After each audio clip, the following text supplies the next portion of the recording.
Well, Tiffany stays here.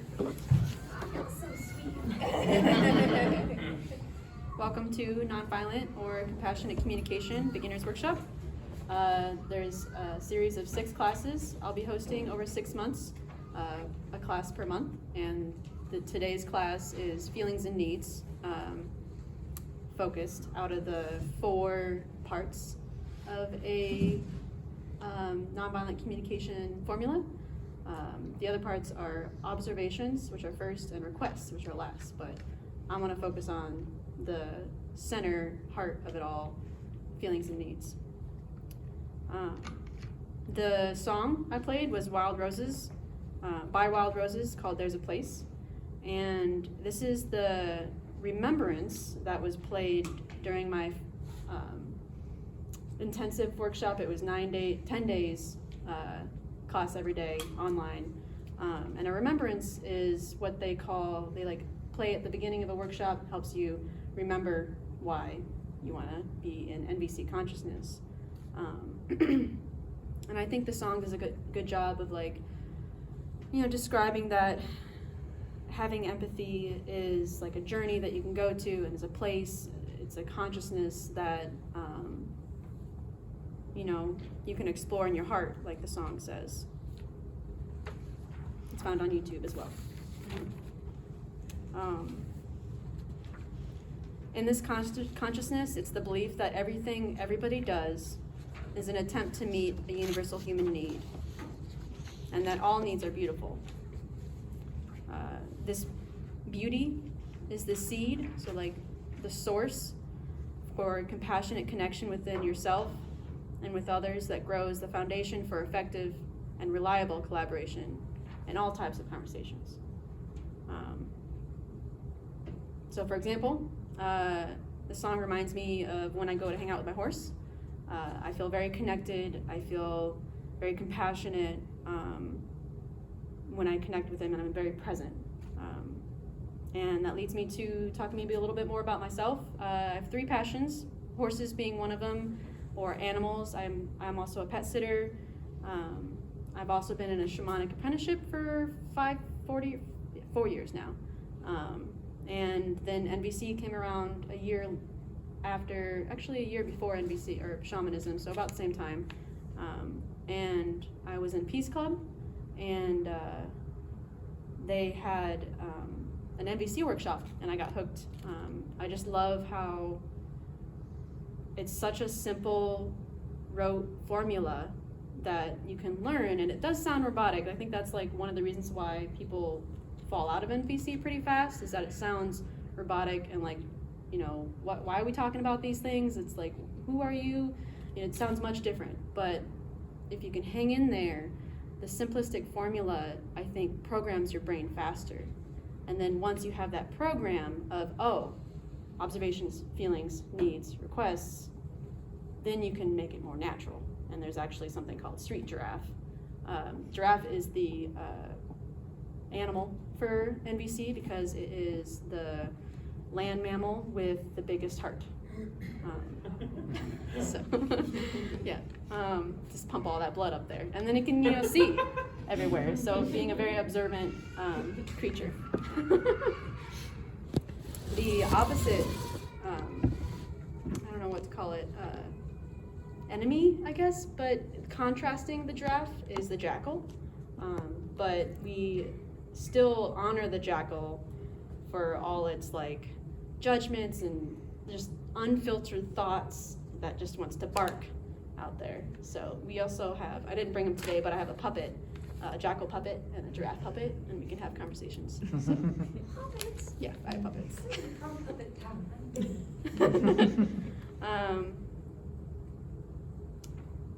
So I would like, if anybody else has a memory that they can think of that the song reminds them of, like I said with horses, what kind of thing from your past do you think has brought you to that same space that the song talks about? I'm gonna grab a packet. Hiding out in the woods. Yes, going out in the woods. Actually, the picture on the video is woods, so it's pretty spot on. I've been working in my garden this past weekend, and I think having my hands in the dirt and the like active meditation where you're just doing something, but your mind's just like wandering free. My hands. Yeah. Nice. That reminds me. Thanks. Anybody else?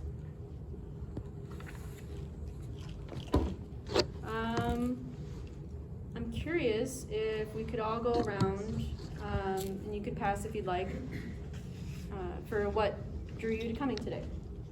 Would you like to share what brought you to NVC today? Let's see. Well, I met you. Yeah. And I like you. Oh, thanks. And I am a parent of a 5-year-old, and I read the book Respectful Parent, Respectful Child last year about the nonviolent communication, and it's huge and so powerful in talking to my kid and my husband and trying to resolve conflict. And I feel like before last year I was like, I don't like conflict, I'll just avoid it. And Right. I'm really good at avoiding conflict. And last year I was like, I gotta figure out how to deal with conflict because it's in my house. Yep. And Especially being cooped up with the pandemic. right? Yeah. I learn we're here, we're all the time, Yep. and there's conflict, and it's not working. So this was huge to think about and to start practicing, and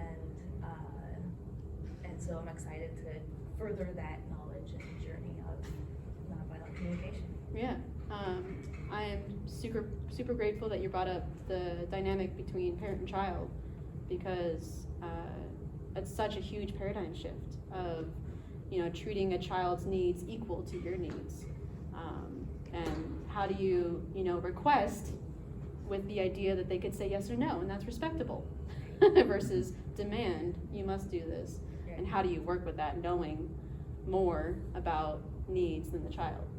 Right. So, And it's, my mom was like well, you do it because I'm your mom, and Yeah. I told you to do it. so you grew up with that. And so I'm like, well, that's not working for me and my kid. 'Cause I'm like, this is just not working for me and her. So it's like, all right, that's all I know.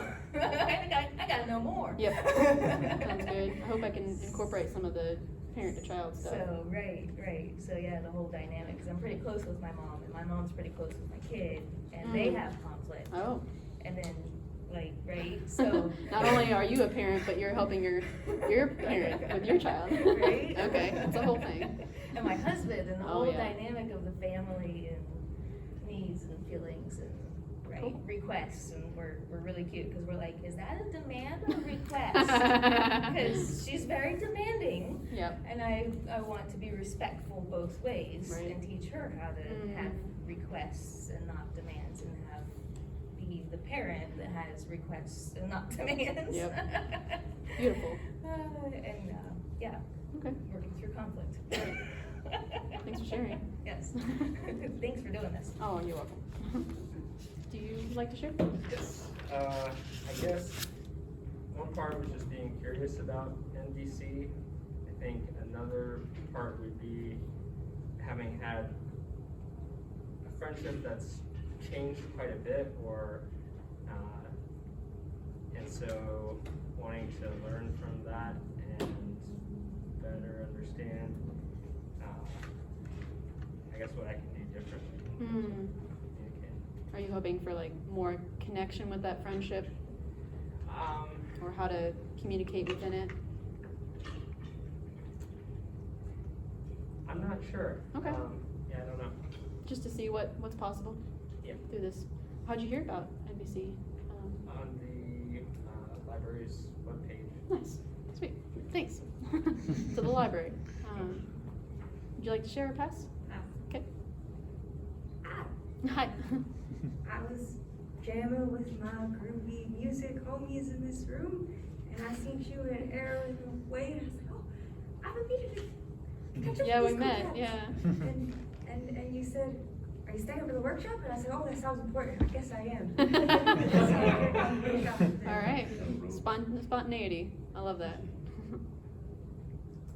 So yeah, I'm studying communication. Oh, So sweet. At Ohio University? yes, and I'm a photographer, and I'm interested in healthy communication in general. Nice. So yeah, and I hear about this online course because it's done, I think, in my mother language as well. So it's online and Yep. it's with many languages. Nice. So I hear about it like before a lot. So Oh, that's so cool. yeah. So it's not the first time to hear about nonviolent, NVC in general, nonviolent or compassionate communication.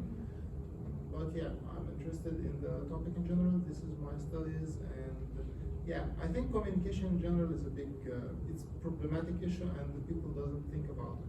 So Right.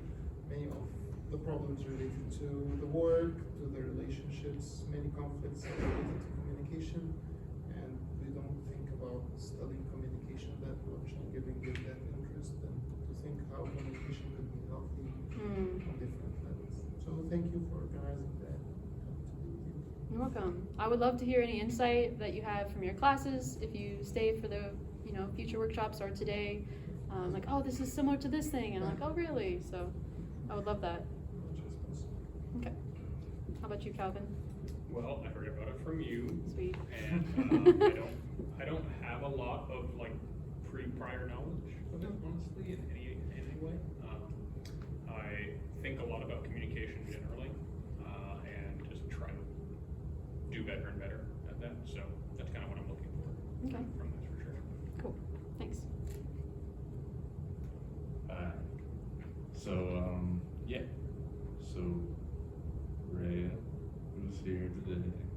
We've been using NVC tactics, I guess, for a while since she did related co-counseling, Mm-hmm. stuff like that, and then we were using I not you language and the feelings and needs cards, and it's already improved things. Aw. I've, just conscious about where communication could be better in relationships with partners or with anybody. So seems to be a promising path. Nice. So you've had some progress so far and looking for more. Yeah. Okay. Cool. Thanks for coming again, Rhea. She came to my first teaching of this workshop. So. Yeah. I'm curious and interested to see, with this being 6 classes, Mm. the one we did was just kind of a quick crash course. Yep. But it was great. So yeah, I'm excited to learn more. As DJ mentioned, it's interesting, like a lot of times in arguments, or not even arguments, just in discussions, you'll get worked up and you'll be like, what are we even like fighting about? What is this even? What are we talking about? And with the NVC stuff and the feelings and needs, it's really helpful to realize, like, okay, this is actually getting at something else. Let's solve that, and then wow, everything else kind of works out. So yeah, I'm a fan of what I know so far, and I'm excited to kind of dive in deeper. Cool. Thanks for coming. How about you? Honest answer, I Yeah. was laying in bed and you told me that I had to be here. And,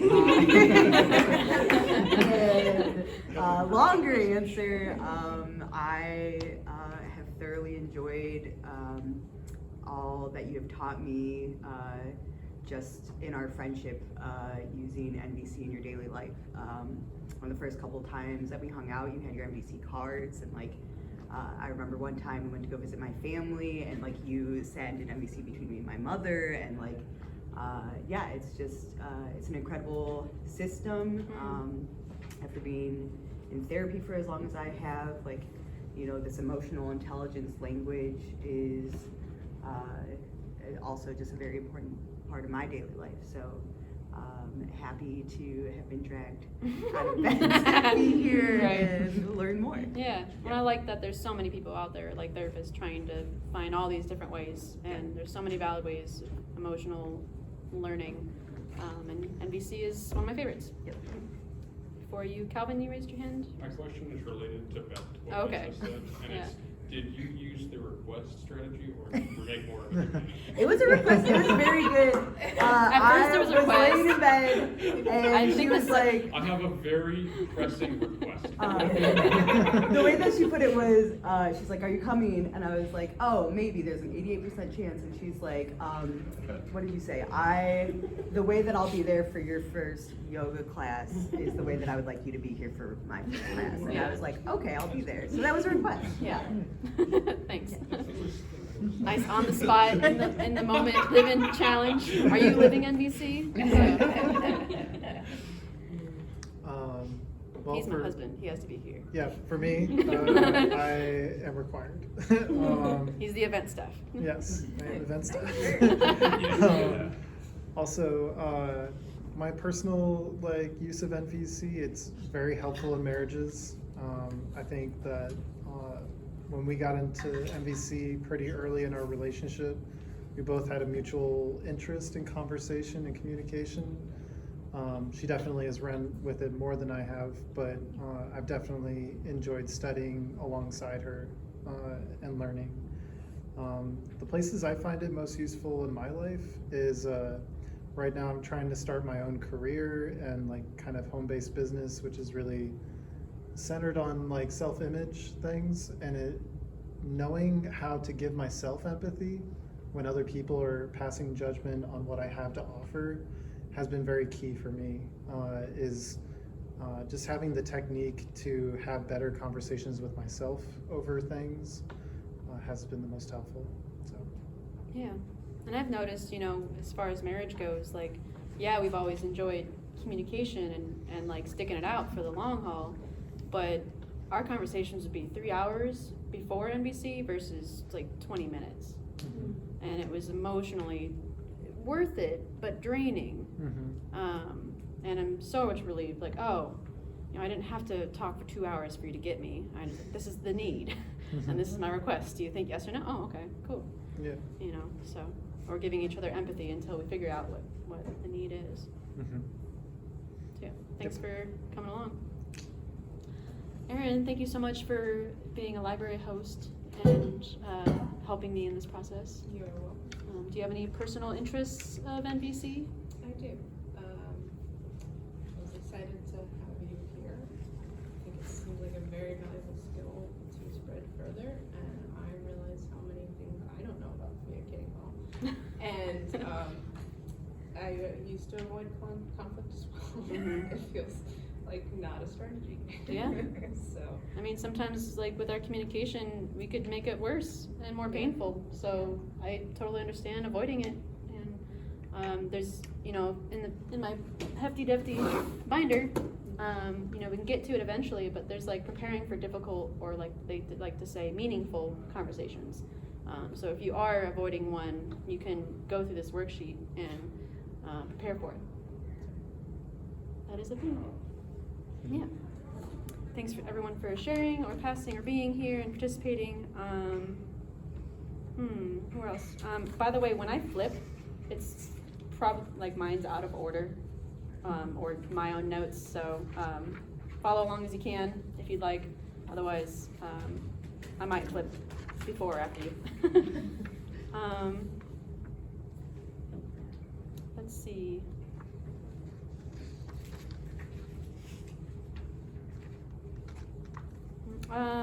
Double checking that phones are on silent. I know we've been in for a while, or if anybody needs a bathroom break, it's right over there. Feel free to raise your hand to pause me if you don't want to miss out on things, or just come in and go out if you'd like. Okay, ready to get into the meat of it. What do you guys think is violent communication, or non-compassionate, or non-empathetic communication? What kind of examples have you seen with what you would think that would be? Yelling, for sure. Mhm. Yelling is violent. Can be. Demanding things, ultimatums, manipulative things. Yeah. Okay. Blame. Yeah. Judgments. Or shame, yeah. Shame. Telling people they should do things, or threatening them. Exclusion accompanied by dirty looks. Ooh. Mhm. Yes, there's a whole body language of violent communication. I even wrote down like no eye contact or not responding. There was a study done where they studied like a few couples in a like, they had like videotapes and everything, where there was like a couple that responded positively to each other, like exercises, a couple that responded negatively to each other, and a couple that like ignored each other during conflicts. And the ignoring was worse for everybody versus the negative, because at least they got some sort of attention from each other. So I think not responding or no eye contact could be also violent. Stonewalling. What's that mean? The Gottman Institute is like they've been studying like specifically like romantic relationships for 40, 50 years, and they have like a bunch of different, like the 4 horsemen of the apocalypse for like a relationship that is headed towards like incompatibility, and stonewalling is the 4th one. Nice. Which is just shutting the other person out. Oh, gotcha. Okay. Demanding an answer. Yeah, right. I also think like getting talked at without, like, you try to interrupt and say something. I think that could be a little violent. Or interrupting you a lot. Yeah. Any others? I think covered that. I got one. Yeah, what's that? Hitting somebody. Oh yeah. Physically violent. Yeah. Yep, makes sense. So there is a list they've put together of non-empathetic responses. It's called conversation stoppers on that page. And I want to emphasize that these are not bad or wrong things. When I first learned NVC, I was like, I'm gonna avoid these 100%. No longer gonna be violent anymore. I'm like, oh my God, I can't believe, what is it? Judgments and labeling people and blaming. Oh my gosh, I never want to do it anymore. But like, there's a reason why we've kept them. They've had to have been somewhat effective, and I think they come from our mind. So like, the stories we tell ourselves, the shoulds we tell ourselves, the cultural programming that we have. Sometimes these work. And sometimes they work because we know the person more. We've already like, oh, they must be feeling this and their needs are this, so I'm just gonna go with it. Like, a lot of it is, where is it? I guess they don't have it labeled as advice, but the have to, ought to, or shoulds. Sometimes advice is welcomed, and like in NVC, we typically ask if they would like advice before giving it. But even then, like, maybe that was too formal for someone. Maybe it's really obvious that they want advice. So my point being is that empathetic responses come from the heart, and they have a higher chance of success and are more effective, and can be more accurate. But in the end, sometimes these non-empathetic responses still work. But yeah, they call them conversation stoppers, or 10 ways to alienate yourself from another person. So if you start using these, more likely the person may feel disconnected from you. So I want to run through these examples. Would you mind reading the judgment one? Judgment, seeing another person or situation as good or bad, right or wrong, appropriate or inappropriate. Mm-hmm. Let me read. President Obama has been a good president, or President Obama has been a bad president. Okay, so I have an example, and I'd like to hear a judgment from you guys. I'm getting a puppy this year. Go ahead and judge me. It's a bad idea. It's a bad idea, especially I got a tiny house. Responsible. Mhm. Well, oh yeah, It's a totally. good idea. Oh, thanks. No So, matter what. right. Where are you getting your puppy I'll from? do judgment. Ooh, interesting. Interrogation more. Okay. So, I noticed that I felt really connected to DJ. It was a good judgment. But, sometimes judgments work for connection. And that's what the goal for NVC is to connect compassionately with each other. And sometimes it works with these conversation stoppers, and most of the time it doesn't, from what I found. Would you mind reading the label one? Sure, I can do that. Okay. Saying what you think another person is. Cashier at the grocery store is rude. Yeah. So same thing. I'm getting a puppy this year. How would you label me? Irresponsible. Oh, I was gonna say, I'm just gonna repeat mine. yeah. Right. So, yeah, I guess judgments and labels can be similar sometimes. Would you like to pass? Yep. Would you like to read the blame one? Blame. Thinking that it is another person's fault for something bad is happening. Mm-hmm. Like, you were making me angry, or who's responsible for this mess? Right. So my example for this one is my puppy ate my homework. How are you guys gonna blame me? Oh, you don't want to take a puppy home. I sure did. Maybe you should have trained it better. Yeah. Oh. Yeah. There's a You're should right, in there. it's Yeah. the puppy's fault. Yeah. How It's could totally you the leave puppy's your fault. homework Peanut butter What was that? How could you leave your homework out? I know. How could I leave my homework out? Would you like to read the punishment reward one? Punishment reward. People are rewarded if they do something you consider good, and punished if you consider it's bad. Mm-hmm. People who don't move their loan, Go on. their loan will be fined $500. Yep. So there's the punishment of $500 there. My example for that one is my puppy bit my friend and they're getting stitches. So how are you going to punish or reward that? Probably punish. You gotta pay those medical bills. Oh yeah, right. I was thinking this is a one when you're a kid. You're like, if you don't do this, I'm not your friend anymore. Ooh, yeah. If I don't do what? Whatever it is, right, yeah. I want you to do. Yeah. Okay. Have to, ought to.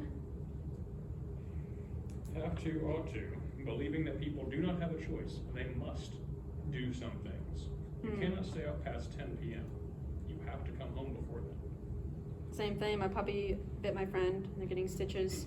What do I have to, ought to? You have to pay their medical bills. Oh, They right. can't afford it. No Yeah. choice. You have to get rid of your puppy. I have to get rid of my puppy. Put them down. Oh, it's just a puppy. Okay. DJ went all the way from puppies are always good to kill them. Right. But like the other way is like, what is the better way? Like, is it in the form of question? Like, will you be able to pay the bills? It's better that you have to pay the bills. This is just a question. Right, yeah. Like, because this is a normal situation. Yeah. When your puppy bites someone, the question will be, if I'm your friend, I will tell you, okay, you will have to pay if you do any damage for anyone. So the big topic we will talk in as normal friends, that how you will pay the bills, or the person who is the victim is okay with that you don't pay, for example. Or Right. I like how you brought up like normal friends, and like when we think of friends, we think of connection and compassion, and like I think you're leaning towards more of an NVC way of making a request. Would you be able to pay for it, or can we split it? You know, so that, I think Will that's you a good need point. help? Or Really need something help with it, Maybe yeah. this is I feel like it's like the implied rules. Like, if you did the damage, you should pay for it. It's your puppy. But then it's like, well, don't just demand it. Say like, well, you know you did this, but maybe I provoked the puppy. So Yeah. you pay a half. We could start blaming the person for provoking my puppy. Mm-hmm. As a non-empathetic response. Reason that dog go big too. You're such a sweet dog. Yeah. How about shoulds, DJ? Number 6. Oh, I mean, should. Telling someone what they should do, sometimes using guilt or shame to motivate them. You should spend more time with your aging parents. You would if you cared about them. All right, so give me shoulds about this puppy biting.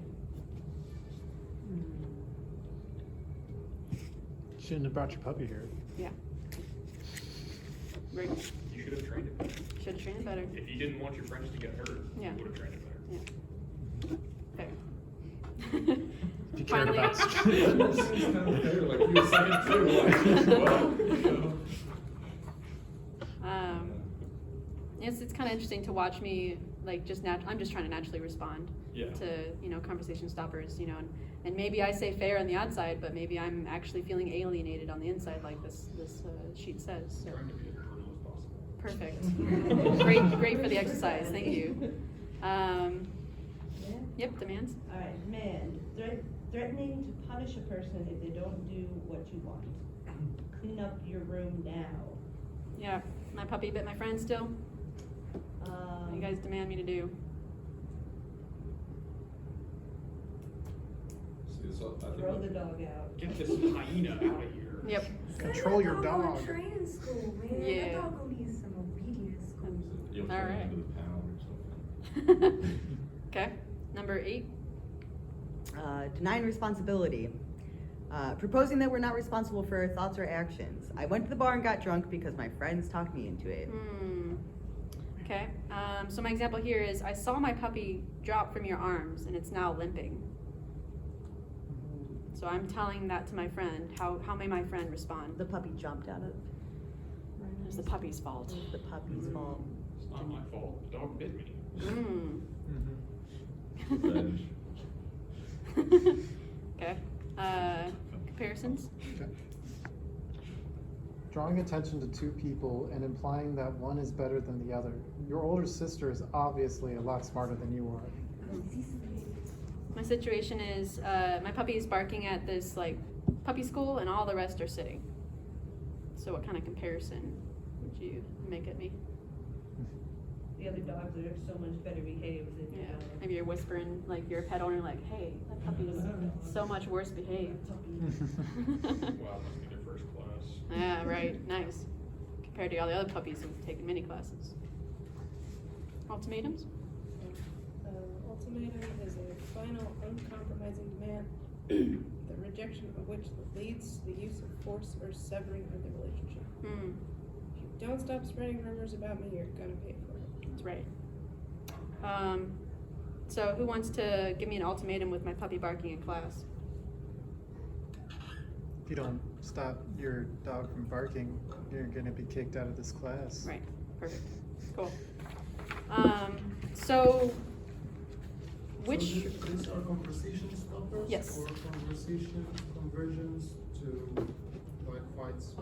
yeah, Like because like just, so you mean like when you start this can fire up the yes. communication, so the communication is not turning from a non-violent communication to violent communication. Correct. So Conversation it stoppers. Doesn't stop the conversation totally. Yeah, it's interesting. It could increase the conversation to be more violent. So that I think by conversation stoppers, maybe they're trying to say like connection stoppers. So conversation stoppers, another way to say it is alienating statements or non-empathetic responses, violent responses.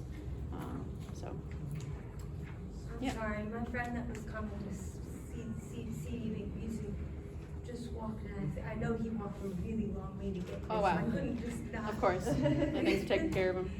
So which one of those was most fun to use, or which one of those do you find that you're using more in your life? Which one? Yeah, which one of these conversation stoppers do you find you enjoy using or end up using more often in your life? I think that have to or ought to. I find myself doing Yeah, that. and I find myself using that on myself, like I have to or I ought to. Yeah. You know, conversations with yourself. I use all of them. But Oh, yeah. Just to be honest, like I think many of us like do, many people do, but I assume that. But Right. and I'm judgmental about myself always. There is a big, court inside me like that. Yeah. Okay, I should say that, and even I started doing like maybe, and because of that I was bringing up what is better. Maybe it's the question form is better always to put the things we are worried about to our friends or to the people we are in connection with. It's better than saying a judgment or saying direct thing to make it indirect. But as well, I wish always to, like here this brings the idea of political correctness. Oh yeah, I think that's a whole thing. I can start with myself as well to try to be as much tolerant when someone judge me, for example. So I will not take it that much on my nerve.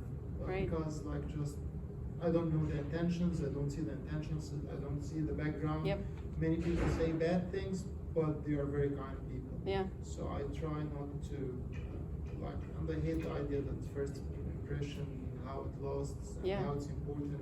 So I could even see how, like, in that case where you're getting, like, maybe something that could be offensive to you, and you're like, okay, don't take it personal.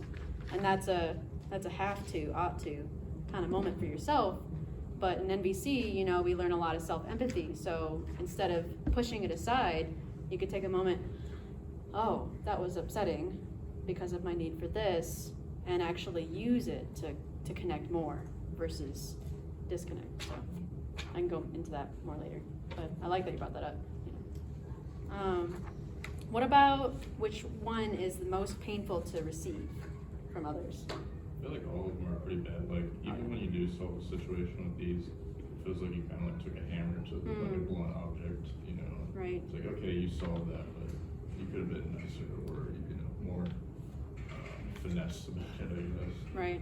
Yeah, that reminds me of how NVC is collaborative versus, what's the, when you meet in the middle, it starts with a C. Compromise. Compromising. So compromising, you know, it has its place, but I think it kind of relates to, you know, you both hammer at each other. You both only get half of what you want.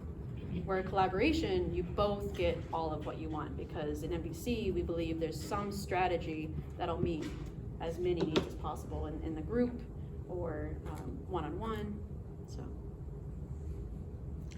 I find that ultimatums are especially difficult because it really takes the other person's ability to like have power in their voice. Yeah. You know, that like it takes the other person in the conversation's power completely away. Completely alienating. Yeah. Just like, nope. That done. unless if you do exactly what I'm saying, then, you know, we're done. Right.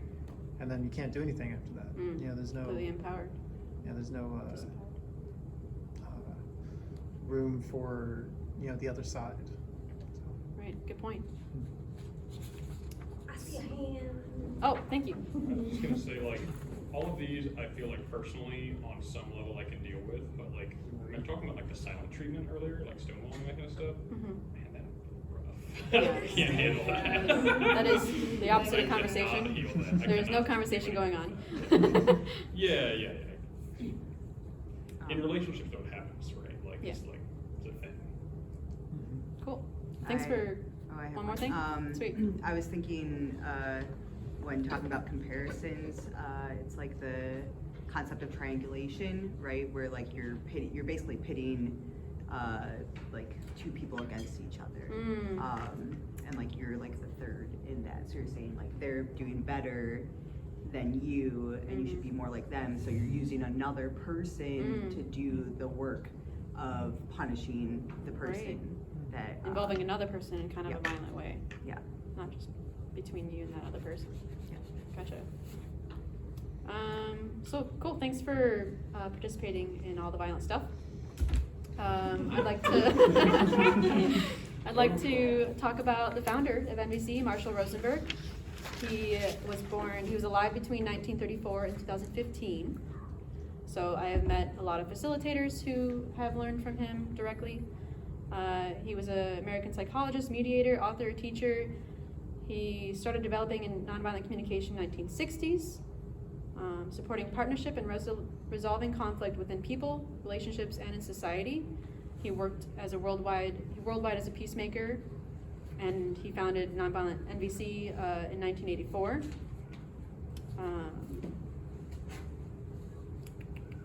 According to his biographer, he has a fierce face even when he smiles and laughs. The overall impression I received was an intellectual and emotional intensity.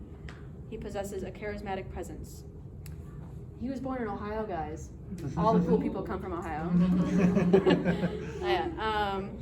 Moved around, including Detroit, and I think his original inspiration for NVC was during the race riot of 1943. He couldn't stand seeing people being tormented, and discovered human needs across all ages, cultures, stereotypes, professions. And I have a little YouTube video that I'd like to show of him talking.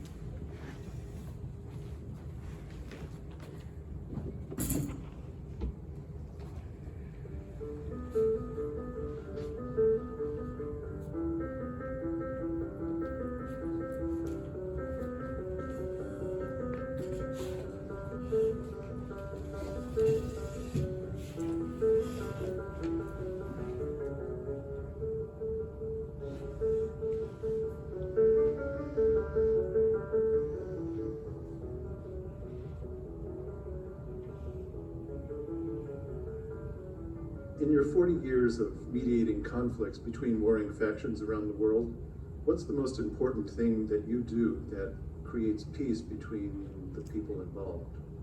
First, I never hear what they think. See, I get called a lot of names by people who hear what I'm saying. I see you've read my book. You probably can recall I was in a refugee camp in Palestinian Authority, and when all the crowd had to do was hear from my interpreter that I was an American, and the gentleman jumps up and screams at me, murderer, and another one jumps up, assassin, and another one calls child killer. Within an hour, the guy that called me a murderer invites me to a Ramadan dinner in his house.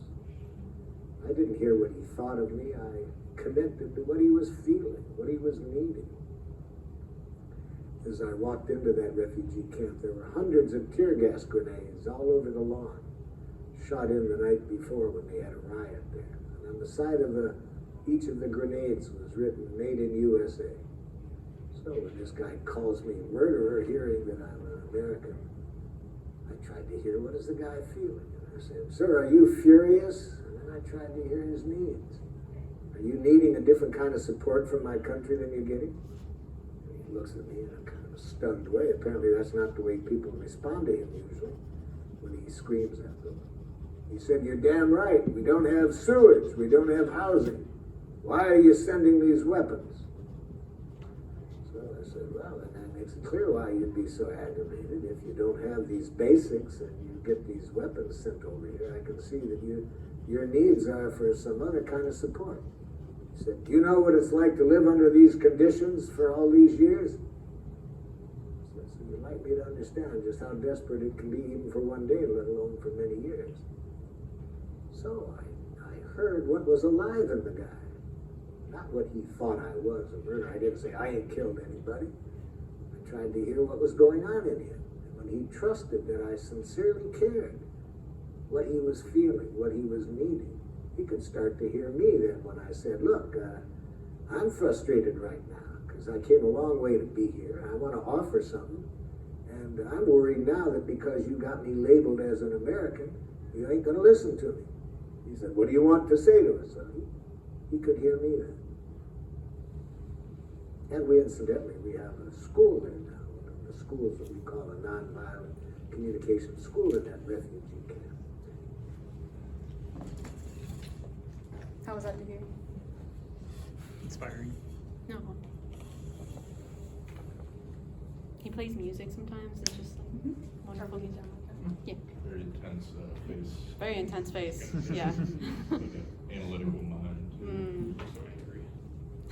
A little bit is frowning. Frown is so deep. It is deep.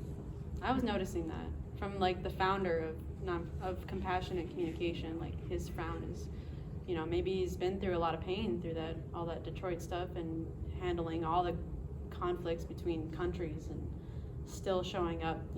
He's got a smile on this page at least, but. He did a huge effort to do that. Huh? He did a huge effort to take this picture. Yeah. I'm imagining the photographer. It's some guy wires. And I want to mention that, that was an example of street giraffe. What I would say is like, versus when you start being like, were you feeling upset because you had a need for basic survival needs? Now, it sounds very robotic at first, but when you have to memorize a whole new language of feelings and needs, like you need the simplicity to learn. So hang in there until you get to that point.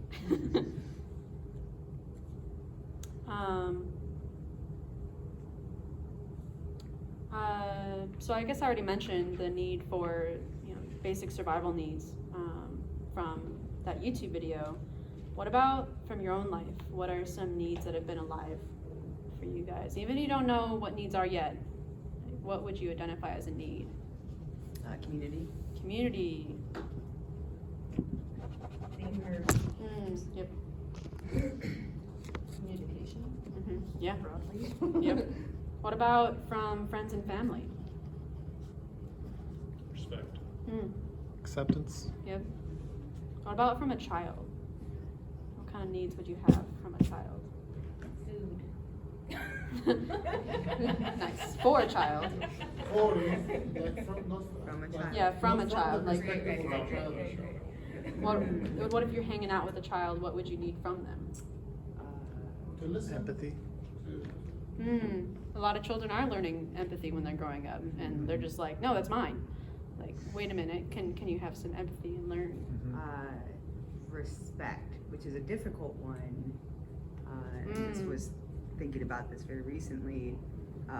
Is not all adults do deserve a child's respect because they need to earn that place. Not all adults can be trusted, but the adults that are in their life that can be trusted need to be treated with the same respect as like a grandparent or a teacher. And it is very hard for children to grasp that concept.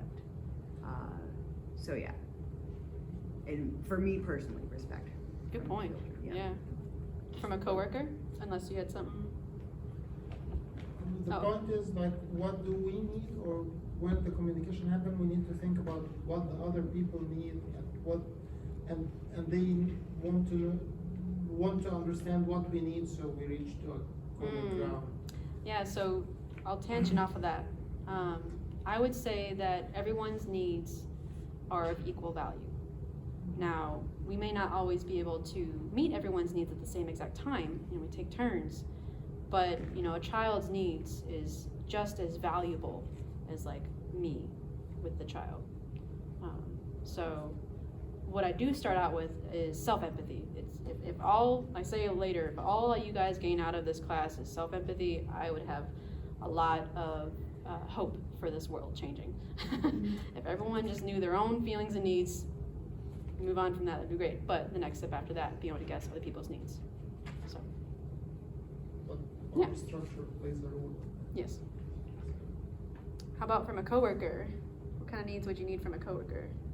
Boundaries. Yep. Professional boundaries, maybe. From a pet? What kind of needs do you get from a pet? Snuggles, comfort, huh? Not to buy, Cooperation, not to buy training. others, pay the bills. Oh. You living in my house rent free? What'd you say? I said security. Nice. Yeah. What kind of security? Like if I'm communicating with my pet and my pet is like, I don't know, aggressive towards people, Oh. like I might have insecurity around bringing them and introducing them to people. So Right. Some trust. yeah, and it'd be a journey to learn what the needs of my pet is Right. through communication that's not expressly verbal. Right. Finally, from a boss or the government. Space. All right. Healthcare. Healthcare. Yeah. Basic survival needs, food, shelter, water. Those are needs too. Self-abolition. Huh? Self-abolition. Nice.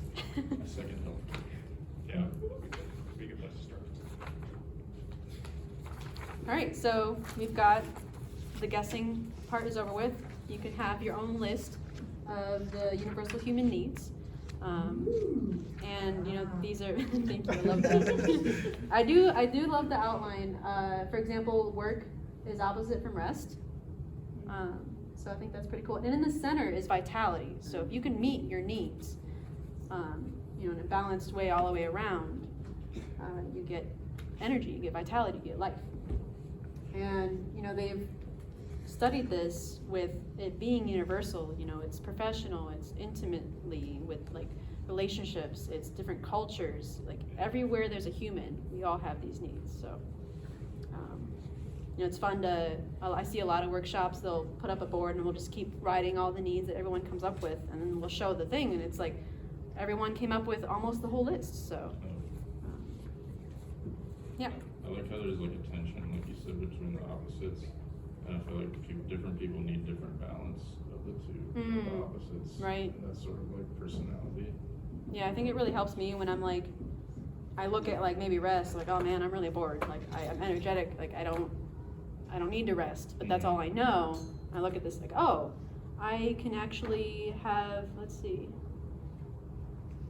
maybe I want to contribute to something. And, you know, I maybe not think like, oh, I don't want to go to work right now, you know, but I can contribute maybe to a friend. So different ways to look at needs like that. So I invented the Garden of Compassionate Communication. And this came from, I don't know who started it, but it came from that a philosophy of flowers, where a flower is a need and the scent of the flower is the feelings. And so if you can identify your emotions and your feelings, you can keep on smelling them until you find the need, which is the flower. And all needs are beautiful. You can pick it or leave it there or take a picture. And yeah, so I liked to continue a full picture of this scenario. The roots and dirt in this garden are the effective communication with yourself or others. So for example, in the last part of the NVC model with requests, an effective communication could be, oh, how about I brainstorm some enjoyable activities? And so that is in the roots and dirt, what, you know, the foundation that you have for your communication. The seed that is planted is an action. So as someone does something, they're planting a seed. And it's an action someone does in an attempt to meet a need. And notice here the attempt. Not all attempts are successful. So, you know, for example, with addictions, trying to meet the need of feeling loved by drinking, it's an attempt to meet a need, and you keep drinking to do that, but maybe it's not successful. But it is an attempt, and that's beautiful.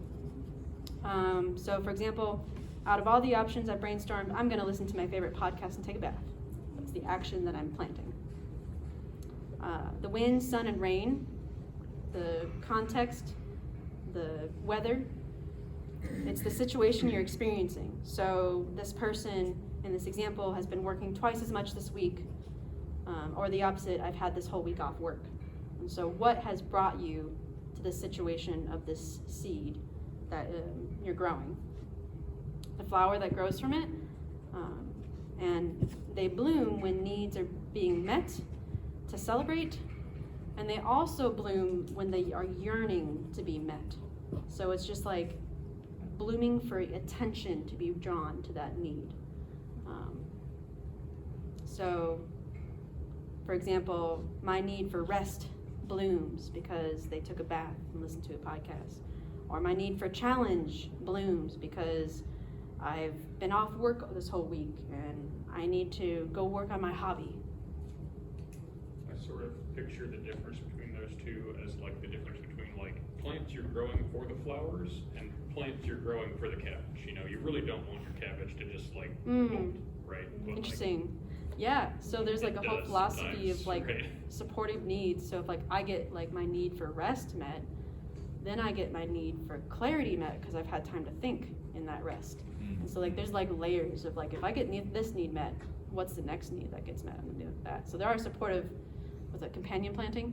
It's called companion needs. And finally, the aromas in the air, like I was explaining earlier, the smells of the flowers are the feelings that can lead you to each flower. So I'm feeling relieved from resting, so there's a smell of relievedness in the air. Or I'm feeling bored because I'm sitting still. So that's the whole picture of a garden. If it works for you, great. If it doesn't, you know, you can follow the methodical step-by-step that I'll show later, but I think some people like to paint a picture, and it always helps me, reminds me that, you know, needs are beautiful as they're flowers, and, you know, that if I can just keep on sensing my feelings long enough, I will eventually find the flower that the smell belongs to. Forgive me so much, but there's a garden I really need to tend to right now. Oh, This is really important. cool, you got the packet. I'm so sorry. You're welcome. Bye. Bye. Probably connect soon. That's cute. So it also brings like a consciousness to it all. So like back to the song. Let's see if I can find how I explained it. In this consciousness is the belief that everything everybody does and it is an attempt to meet a universal human need, and that all needs are beautiful. So in this garden, there's all these needs and they're all beautiful. Beauty in this seed for compassionate connection with yourself and with others that grows the foundation for effective and reliable collaboration in all types of conversations. So you can even see, like, you know, when someone plants a seed, you're like, oh my gosh, I can't believe they're behaving in that way. Remember that they're just trying to meet a need, and at least the need is beautiful. And that's where you can connect with somebody. You may not be able to, like, accept or enjoy their actions, but at least you can see, oh, you're human too. And we can connect through the need at least. So there's a sense, like, to try to read other people's needs and understand them, even if we feel that they're being, like, difficult or obnoxious. Right. We can say, well, that's just the aroma we're giving off. But like, maybe your plants are rotting, maybe there's like something going on. That Well, and like I said, the flower blooms when it wants attention too. So there's a beauty behind it versus rotting. Okay. So, like, you know. I don't know. I This think was some where people my are cabbage right. flower was. Yeah, I was still trying to read that. Well, maybe the seed they're plants, the seed that they plant doesn't grow. You know, it didn't meet their need, or you know, they never found out what the need was that they wanted. Maybe they think it's love, but it's actually joy or something they need. So yeah, like I said earlier, my goal for you today is to experience a shift in your perspective and feelings towards NVC consciousness enough so that you can have a sense of what this type of communication could offer you. And I want you to leave with some basic exercises that you can begin to use right away to support your path. Cool. So before we flip ahead and look at the feelings, what are some favorite feelings that you guys have, and what are some unfavorable feelings that you guys have? So just like we were guessing the needs, don't look ahead at the feelings yet. I'm actually looking behind back at the wheel. What? I don't know why I'm sharing this. I felt personally attacked. Oh, okay. You're like, quit flipping ahead. I like to feel happy. Oh, happiness is great. Yeah. Love and acceptance. Yes. Frustration is not a good one for me. Or disappointment. Disappointments. One way to look at it that NVC enjoys is feelings that you have when your needs are met and feelings that you have when needs are not met. So that way we take the good and bad out of it.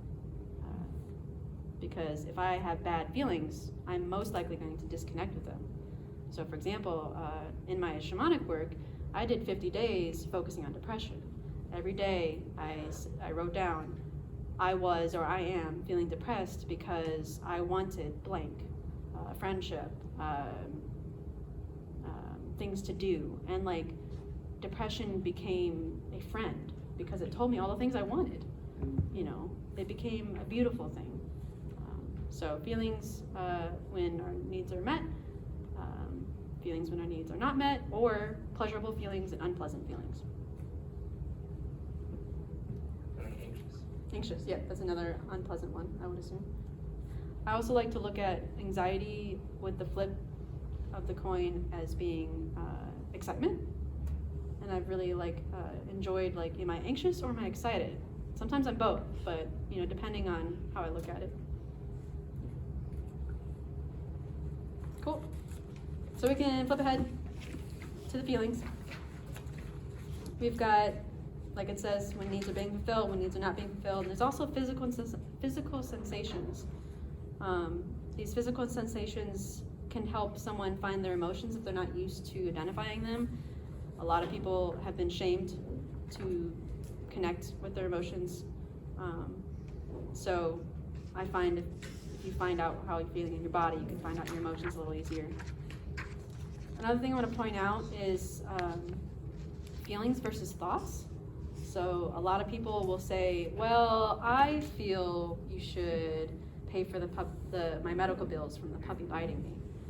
Now that is a thought, and it's not a feeling. And so when we say I feel, it gives kind of like an ownership, like respect to it.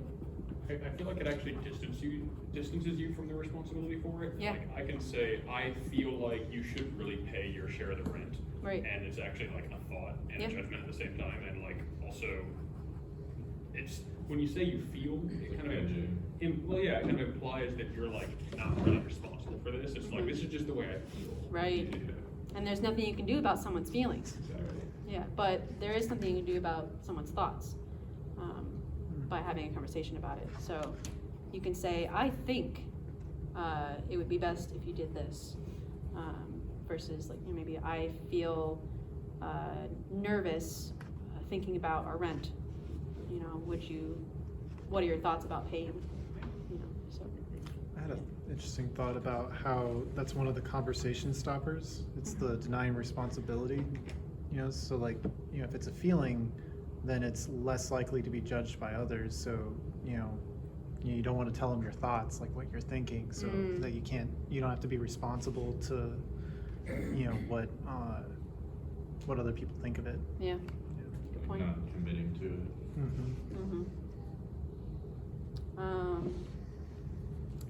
I have written down to identify what I'm feeling right now. I'm feeling peaceful. I'm grateful that I can sit while talking with you guys. I'm grateful that we're in a circle. I'm feeling relieved that I'm getting a lot of group conversation, not just when I ask you, but you're initiating. Helps me feel that I'm contributing. It helps me think that I am contributing, versus my feeling would be happiness for that. Cool. So that is the chunk that I really want to get across, is feelings and needs. And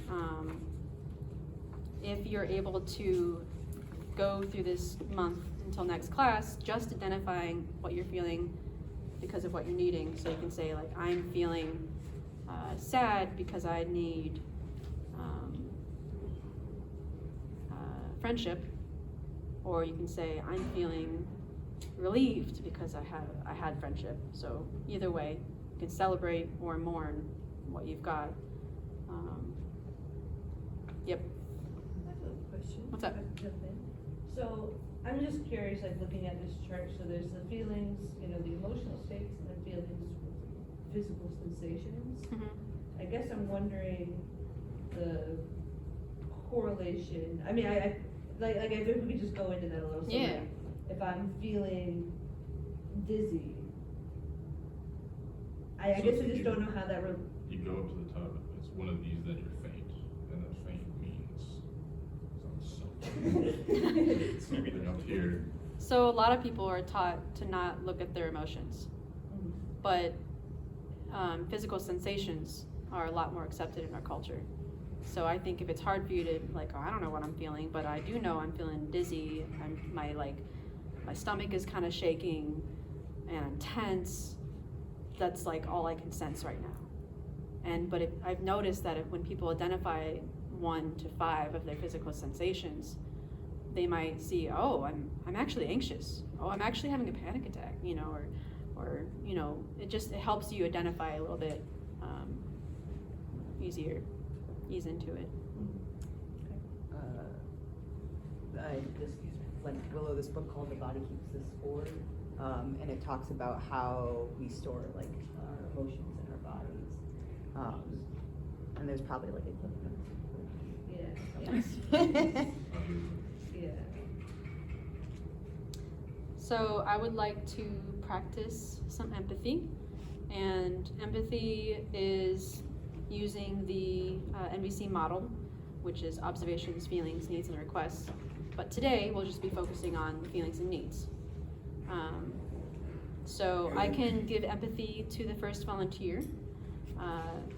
What it'll look like is this volunteer will speak of a situation, just a paragraph long, of like a level 3 out of 10, where like 1 is you barely notice you're feeling anything about it, 10 is like a panic attack. So like my roommate doesn't ever do my dishes or do the dishes, like that could be kind of a level 3, enough to get you upset, but not dive into a deeper situation. Good boundaries. Yeah. Yeah. Yep. I want this, you know, I want for us to practice empathy on things that are easy first, and then we can apply it deeper.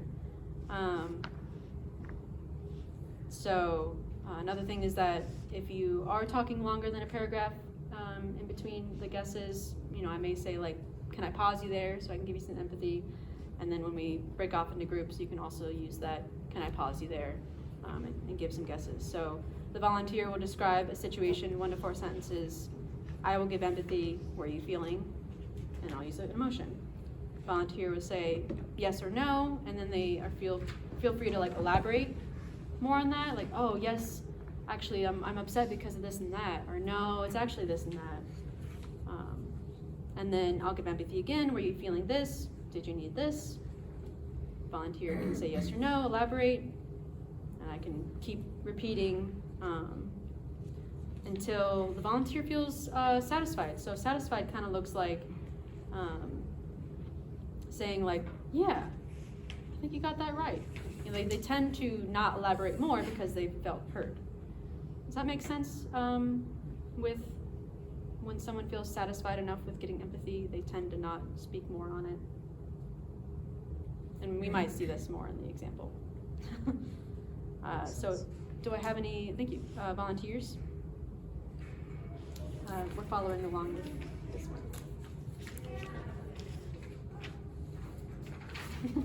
Any situations about dishes or trash? Yeah? So give me a paragraph of your situation.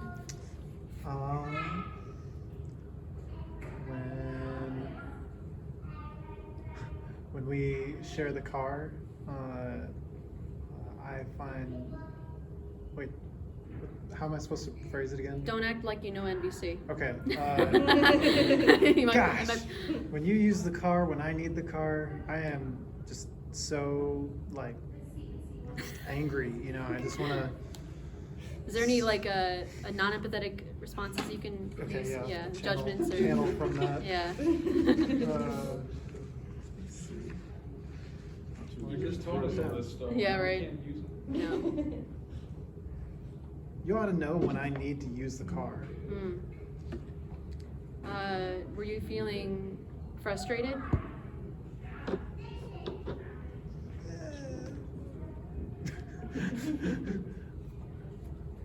How should I give in or just keep going? Do what's natural to you. Okay. Yes or no, and then elaborate. Yeah. Yes, it's frustrating. Oh. Gosh. Do you think you're like angry about it? Yeah, I'm angry, but you know, I mean, not so much that like it's not a huge deal, but it's definitely upset. Were you feeling annoyed too? Yeah, you should totally know already when I need to use the car. Were you feeling frustrated because you need ease in using the car? Yeah, I need ease in using the car because, you know, it's important for, you know, my life and the things that I have to go and do. So you are needing effectiveness in your life with the car. Yeah, I wanna have effective use of the car, effective sharing of the car. Thanks. So another way of noticing when someone is feeling a little bit more satisfied is when they kind of just repeat the very same thing you said without elaborating more. So if they elaborate more, they want to be heard more. So you can keep giving guesses. Would anybody else like to try? Because I did mess up a little bit. One of the things that I want to do for modeling is I want to show when you're practicing empathy, it's okay to say, were you feeling emotion? And that's it. Were you needing this need? And that's it. Just to simplify feeling and need. Versus like, you know, I said, did you need ease in using the car? I added on all that stuff. So would anybody else like to volunteer, have any questions before we move on to? Okay. So I will talk about something happening to me, and then you will play the role of the empathy? Or? Yes, so give me about 4 sentences at most over a level 3 situation. So yeah, if I'm like a situation from my life that I'm suffering from something? Or? Yeah, household chores, work. So yeah, I'm there is always something. So I'm a photographer. Mhm. And I'm from Egypt, from Cairo, Egypt, and I'm here just new in the university. And I was thinking that I'm coming to learn more about photography here. So when I reached Ohio, I found that most of the subjects I'm taking are more about research and about stuff like that. So the subjects I study are not that interesting, and I cannot feel like I'm relating to. But I'm having a big passion to something, and like there's always, since like the time I'm staying here, there's always this big question about like why I take all this trip, like the guy in the video took the trip the other way, so I'm coming from there. So and then I reached here, and no one asked me about my need. Like I think like I'm working in a place to fulfill the needs of some professors, but like. Can I pause you there? Yeah, Cool. this is enough. This was for something. But I can say more. Great example. Good one for empathy. If you have a lot to say on it. Were you feeling, or are you feeling disappointed? Yes, somehow. Elaborate or not? So yes, somehow, and yes and no. Mhm. And maybe this is one of the reasons why I'm doing side activities about that, because if I feel like I'm fulfilled inside the university and inside what I do, this would be the perfect situation. But like to going around that, I'm trying to do things beside my main studies, and sometimes I give more time to the side things, because the main thing why I'm here is not fulfilling for me. And this is putting more pressure and more effort on my side, because I need to do the things which fulfills other people, and need to do the things which fulfills me. Yeah. And the things which fulfills me doesn't give me grades. And things which fulfill other people, which I don't like, and I can't relate to, is the ones which gives me grades. Right. Okay. You feeling torn? Sorry. Are you feeling torn? Yes, that's distracted and torn, and like having a lot of questions. Sure, there are some moments which are not so cool, questioning about the meaning of life and the meaning of things, and the meaning of what we do. And yeah, it's opening bigger questions. Yeah. So, do you have a need for mattering in your life, or so? I can go back to my needs list. Yeah. So you mean like by mattering, like why life? A meaningful life, I guess. I think I think in general I feel like I have some targets, and that I believe in. I like so much photography and observing things and discovering new things, and I even I started to have like a small photo blog about the city here, and it's having a lot of followers. So I do things which I like.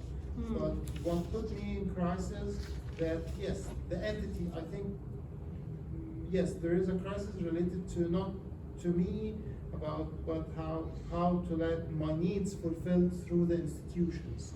So the institutions are having their policies and systems and curriculums and syllabus and ABA style and stuff, and they are not understanding when some person with artistic maybe talents or skills come to be in place of doing academic studies. Okay. Do you have a need for congruence? For? Congruence? What the meaning of that? Like congruence of what you came here for, to match what your studies are. I don't know, but I think the need, yes, the need is like maybe that there is a space in this entity, which I don't know if it's existing or not, to be flexible and to be listening to the people. Because if you, the question is the university fulfilling the needs of me personally as a person seeking to have knowledge and talents that I want, or they are fulfilling the bigger system, fulfilling maybe the capitalist system or the business system or the career system, name it, whatever. So yeah, honestly, I'm trying to look at it positively, that from the hard experience we get, maybe this question wouldn't come in my mind if I wasn't put in this hard experience. Right. But my bigger question is, okay, I thought that the university is a place where if I feel I have talent to be a photographer, I would be a better photographer after graduating from the university. But this is not the situation, because the subjects and the curriculums and the professors are asking to be fulfilling their needs. So I feel like maybe if I was staying in the work, career work, I was working before coming here to study. Maybe it was better for me. Maybe I was learning more from experience.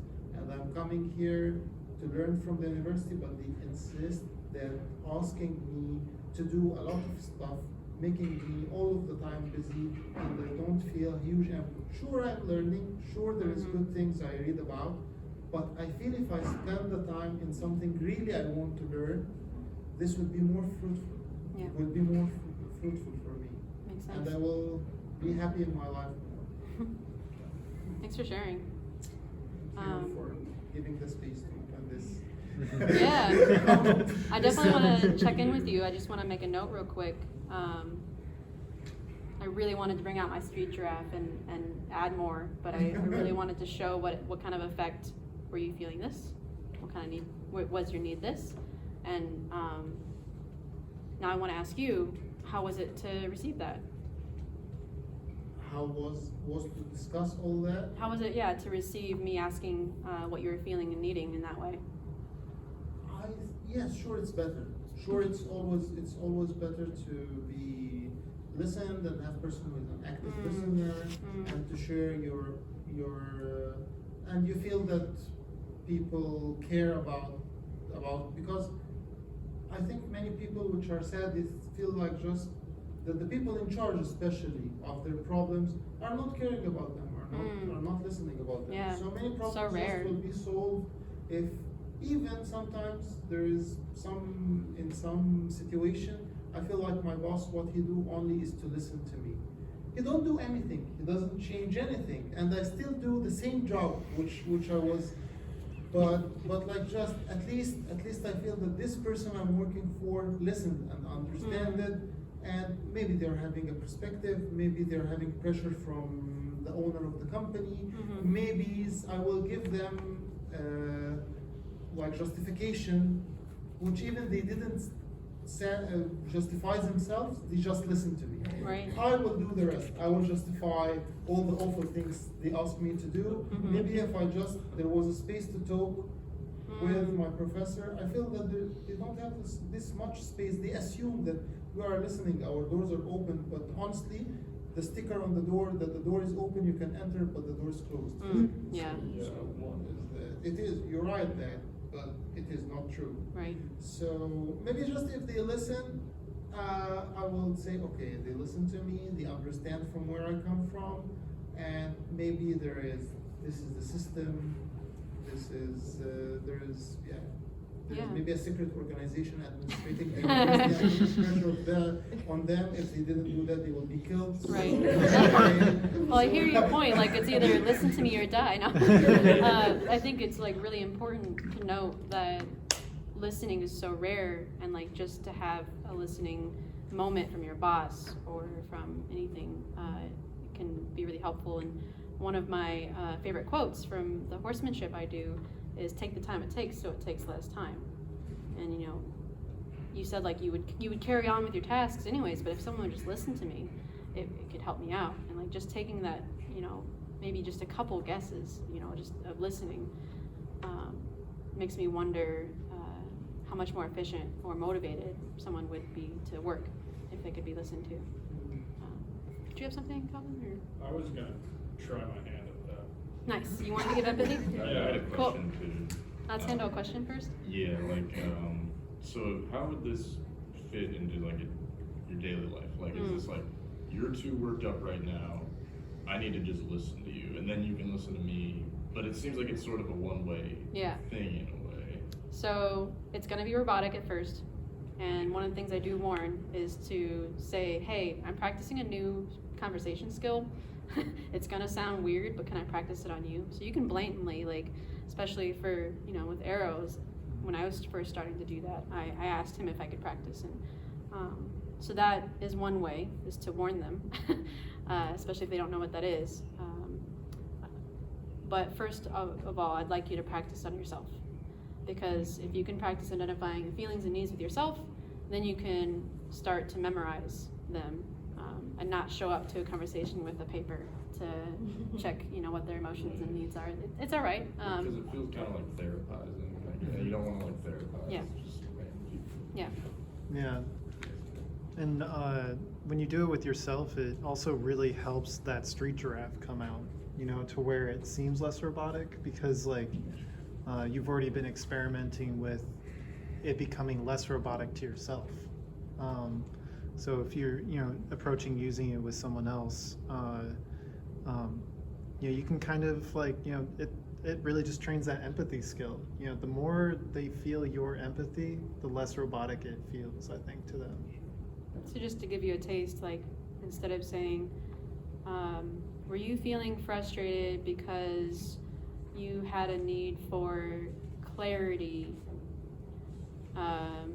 versus, oh man, that sounds frustrating. I just want to have like a clear, like, understanding of all that. So I just slipped it in there, but you know, I got rid of the word feeling. That's a big one, getting rid of the word feeling, maybe. Yeah. Oh, that was just frustrating. Yep, that's what I said. So. Yeah. Just say the feeling. Yeah. Or, you know, in workplace situations, sometimes it's inappropriate to say emotions, but on the inside, you're guessing, and that helps you identify their need because you're smelling their flowers. You know, which need is it? So, like, oh, you just need some clarity on this subject, don't you? Like, yes, please. Like, oh, okay, then move on to the strategy. So It's just sort of different levels you can do this yes. at. But if you practice at the robotic level first, it'll be easier to get to the street giraffe. It's like programming a new weight in your brain, because what I like to see is that, like, observations are in the brain, and then you move to your heart for feelings and needs, whether it's you're sensing their feelings and needs are yours, and then you move back to the brain for strategies and how to meet that need. So I do want to try out the exercise. I'm noticing the time, and we have about 23 minutes left. So I just want to skip ahead a little bit and then come back if we have time. The basic model of nonviolent communication, I don't know what page it is for you guys, but that is for you guys. Next class will be about observations and requests. So today we did the feelings and needs with the I feel blank because I'm needing blank, or are you feeling blank because you're needing blank. And if we given more time, I'd want to read through that and understand it some more. But you guys can read that on your own time, or we can go through it in practice or next class. But I'd like to give an example of the whole thing. So, observation. When I see my puppy limping after I saw him leave your arms, so pure observation, not when I saw you drop my puppy. So that's an evaluation versus an observation. When I saw my puppy limping after I saw him leave your arms, I'm feeling worried and upset, so emotions, because I wanted to trust, is the need, that he could stay safe, another need. Would you be willing to bend down when you let him go after holding him? Strategy. You know, so maybe it's like an elderly person that I'm not quite sure if they can bend down. So the request is also the strategy. Yes, request and strategy, same thing. Okay. Yep. So I was kind of going over the next steps as far as like what to do when you're practicing. So in the homework section, I've got 3 ways to respond to any conversation. You can give yourself empathy, you can give the other person empathy, or you can express yourself honestly. And the expression honestly is back in the NVC model with when I see or hear, I feel because I'm needing would you be willing to? So that's expressing yourself honestly. I would love to hear thoughts on it, but I just want to get you guys thinking, because I'm not sure about time. With, you know, self-empathy, giving empathy, or honestly expressing yourself, how does that compare to flight, freeze, fight, or fawning? What you just said. Yes. It was like. Yep. When I see you here. Where is that? Is it in the packet? Yep, it's in the basic model of nonviolent communication, bigger word Really? page. Thank you. Yeah. So like I said, just want to get you guys thinking about those three options versus flight, freeze, or fight, or fawning response. There is a self-empathy journal on another page. And that leads you through guessing your own feelings and needs. And I would suggest doing that on a daily basis. I would love to read that through all of that with you guys, but I don't think we have time. You can silently guess other feelings and needs of other people. So carry out your conversations normally, but if you got the headspace while listening to somebody, start guessing what they're feeling and needing. If you'd like to be adventurous and start applying the NVC 4-part model, that page with all the words, if you want to read through it and try practicing it, you can. Otherwise, you can wait until our next classes.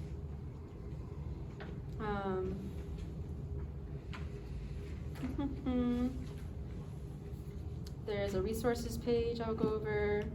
Like I said, you can warn others before practicing with them. You can join an empathy cafe or practice group, and I will have a practice group next Monday, and every time there's a workshop, there's a practice group following the next week. And I think you guys have a page describing that near the end of the packet with the exact dates for each one.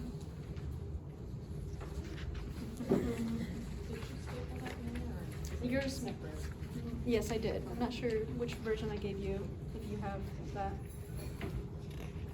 Yep, so resources pages, or the resources page, there is a book, and I will check in and let you guys know next time if this library got the book rentable. Did everybody see the resources page? Yep. Cool. That has the title on it. There's a great YouTube channel called A Cup of Empathy, and I really like her because she gives like 5 to 10 minute videos of different explanations. She has longer ones. She has her and husband like work out a real conversation in an empathetic way. You can just type in Marshall Rosenberg on YouTube, and there's like so many free things for him. If you guys would like to reach out to me, I have my email and phone number. I can give empathy calls where I give you empathy, I can answer questions, I can set up more workshops, and I'd love to try mediations. And I've got a sliding scale of 20 to 50 per hour. Otherwise, come for free during the practice group next week. There's something called Grok card games. I have an example of those. They don't come in this package, but they come in a little box. And you can practice looking at these cards. So I give you guys these. It's a mixture there. Yeah.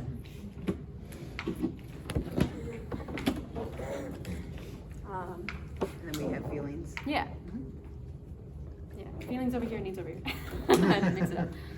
But I like to lay them out. Like, I'm feeling all these things. Okay, I'm not feeling these ones as much, so I remove those. And then I'm feeling these because I have these needs, and I'll put the needs next to the feelings. And I just love having a whole picture in front of you that's like tangible, and I can move it around. Maybe these are the needs that I got met, and these are the needs I didn't get met. Or every day I practice identifying my needs and feelings. So I love those cards. Sometimes though I flip through them, it's like, yeah, I'm feeling that, I'm feeling a little bit. Right. I'm feeling all. There's the Nonviolent Communication website. There's Center for NVC.org and NVCtraining.com for classes. I've got my future workshops listed there coming up. There's a whole concept, I'm living a blame-free life. So in NVC, you know, if I'm feeling something because I have a need, I'm taking responsibility for everything I do. And I'm not blaming my behaviors on someone else. And then Arrow, if you don't mind, I would like to pass around a page if you would like to be included in a texting or emailing group that I reach out to and say I'm hosting a workshop or a practice group. Then you can write your email or phone number on there. Otherwise, So it'd be for like reminder messages? Yeah. For the upcoming? Yeah. I need as many reminders as Sounds good. possible. I forget. Cool.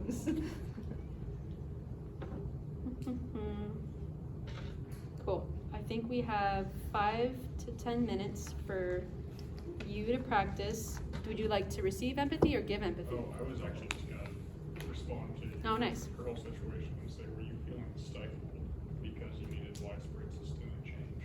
Yeah.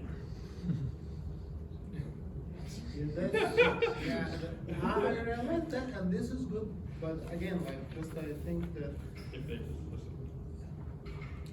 at least I realized part of the thing, and like, if I didn't come to the experience, I wouldn't realize that how things work.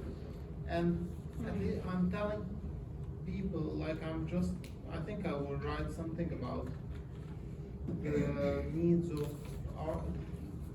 When people with artistic skills think about doing master studies, because maybe the people which didn't enter to this experience will not realize the difference between developing artistic skills and doing master studies. Master studies needs papers, needs citations, academic way of thinking, which like artists are not thinking that way. And these two words is not easy to bring them together. Unless there is some very few professors that do this effort to try to bring these two words together and using art and thinking like that and trying to, or artists which are having somehow academic way of thinking. But in general, this is two different words which are having two different lines and way of thinking and progress. No one is bad, no one is good, but we are different. Yeah, that makes sense. Academics can do research about artists, but artists cannot do academic research. Mostly, I think. I believe in that. And that doesn't make anyone bad or anyone good or anyone better than anyone. Right. I think congruence is a good word, actually. So you're put in this new environment, and you're like, is this gonna work out? Are they gonna teach me what I wanna teach me? Nice. Alignment. Huh? Alignment. Right. Unity. Maybe just learning. Like, I want effective learning. Could be a need. I do want to point out something interesting. So, not that it was the actual need, right? Or, like, guess that was right or wrong. Can you repeat what the need was that you said? Systemic change. Systemic change. That's what Yes. I said, yeah. Okay. So there's an interesting correlation, just like how there's feelings versus thoughts, there's needs versus strategies. So if it's something that you can do, you're leaning on a strategy. So if it's systemic changes, what need would that meet? If you want to look at your... Your like fit between your environment, your community isn't in line with your. I mean, possibly many. I wonder, community, there was no. Oh, that was. But this is part of the dilemmas that happen. And I think mistakes Possibly that many. sometimes we do. Yeah. And I don't know what to do. When a friend is in a problem and is telling me, and maybe just he wants or she wants someone to listen. Yeah. And then I started with a very good intentions, give him or her solutions, or framing the, like, I try to think that what you did is framing my problem, that you need a systemic change. And then I feel like that that this makes the problem, I'm sorry, but this makes the problem bigger. Yeah.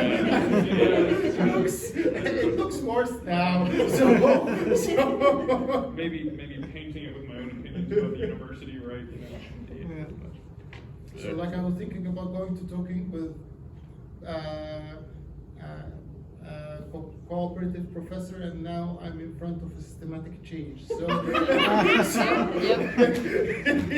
your face on this flag here. We're all waving it in front of the school. I do want to take away from that, though, is that the difference between self-empathy and getting empathy for someone else is you have a whole different brain looking through their perspective of feelings and needs. So he may be able to see something about your situation, you're like, oh wow, I was feeling that, or oh, I was needing that, but you wouldn't normally think that because you got your own brain and your own experience, so.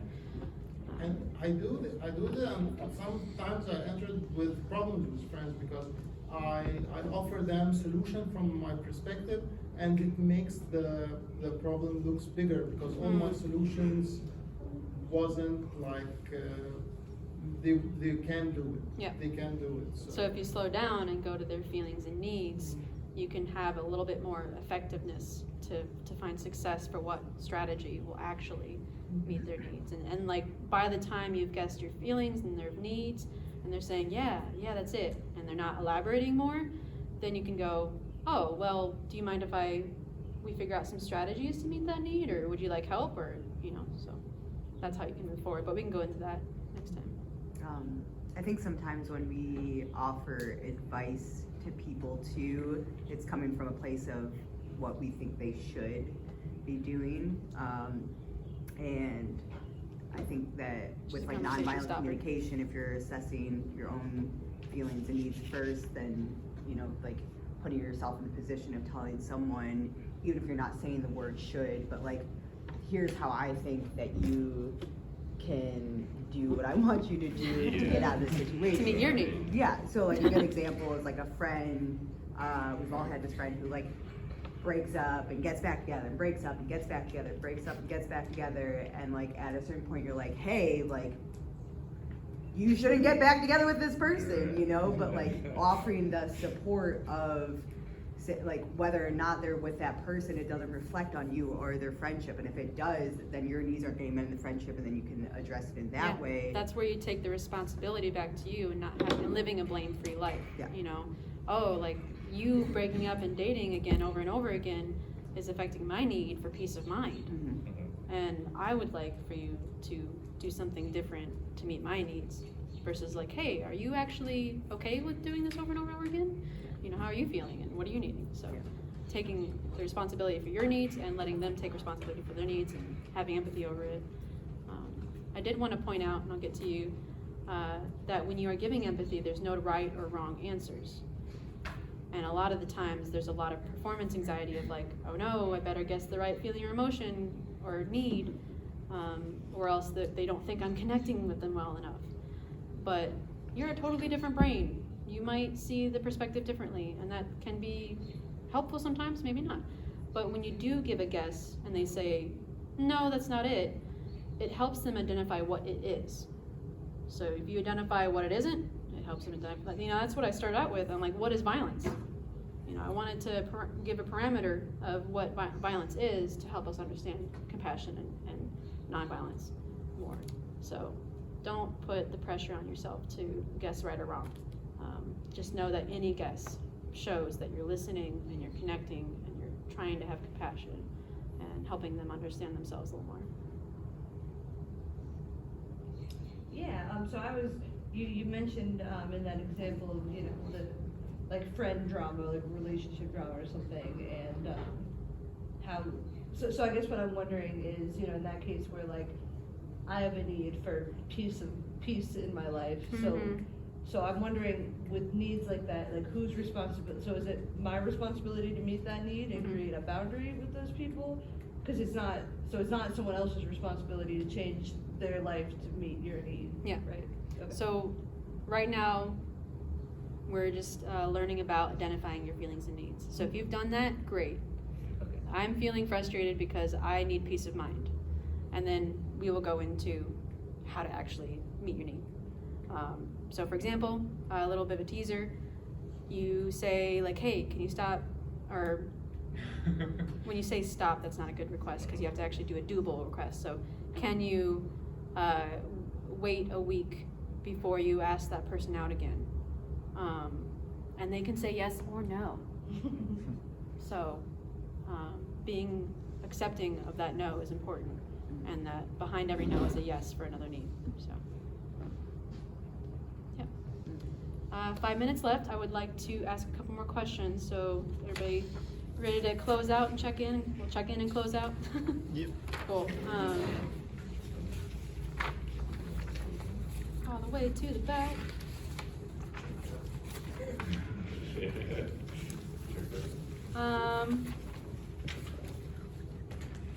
Why don't we go around, if you don't mind, you can pass if you'd like, and we can come back to you or not. Something, one sentence, because we only have 5 minutes, that you're grateful for from this class, that you're celebrating from this class, or a takeaway. If you don't mind starting again. Otherwise, we can start with you too. Can you repeat it one more time? Anything that you're grateful from this class, celebration from this class, or a takeaway in one sentence. I'm grateful for this community and your willingness to help broaden our perspective and communicate better and understand needs and feelings. Sweet. I'm thankful for the emphasis on the human connection with whoever it is you're communicating with. Nice. Thanks for the space, for sharing, for the tools, for a lot of things, for the information. You're welcome. I am thankful to have gathered together with everyone here and just been here and experienced this. Yep, I'm thankful for the instruction. Obviously, you've read a lot, or whatever, experienced a lot, and keeping the discussion lively. Really enjoyable. Nice. Yeah, I'm grateful for all the information and just kind of keeping stuff, keeping this fresh in the brain to think about. It's easy to learn stuff and then in times of stress go right back to like what you've done all your life, which is not to slow down and use NVC tactics. So yeah, I'm grateful for the information and to kind of remember to utilize that. And also, like DJ said, the discussion's been really good. Yay. I am grateful for you getting me out of bed. I'm grateful for the deeper understanding into nonviolent communication. I'm grateful that other people showed up besides our immediate friend group. And yeah, I'm grateful for a deeper understanding. I feel like a lot of this really goes hand in hand with what I am studying currently. And it's always interesting to find like different words for the same thing. Yeah. Nice. I'm also feeling a lot of gratefulness for everyone that has attended. I've been watching Willow grow in the NVC world for a long time now, and she has such a wealth of information, and I'm really happy that people are here to soak some of that up. And I get to be event staff for it, which is pretty cool. Well, that you wanted to do this workshop? Aw. Hold out the space. Yay, thanks. I'm grateful that I feel like the last workshop I had was also 10 people. And I really like that number. And I loved all the participation. And I'm grateful I got this video up here. I didn't do that last time. It was pretty cool to have his voice up there. So yeah, I think I'll close out by saying thank you for joining me and learning about compassionate communication for effective collaboration in meeting our beautiful needs together.